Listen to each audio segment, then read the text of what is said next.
सरगोधा खिदमतगार बाबा मोहम्मद शफीक डोगर, महकमा सेहत Punjab, nutrition international और स्टार वेलफेयर ऑर्गेनाइजेशन पंजाब के ताआवुन से आयोडीन की कमी से पैदा होने वाली बीमारियों से आगाही के लिए senate Paul high school Sargodha में सेमिनार का इनेकाद किया गया।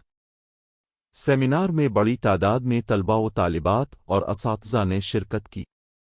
मैडम खालिदा कासिम, इशर अदील, मलिक आसिफ रज़ा और खिदमतगार बाबा मोहम्मद शफीक डोगर ने आयोडीन के अहम किरदार पर रोशनी डाली। मुल्क आसिफ रज़ा ने आयोडीन मिले नमक के इस्तेमाल की इफादियत पर जोर दिया और कहा कि नौजवान नस्ल इस हवाले से कलीदी किरदार अदा कर सकती है।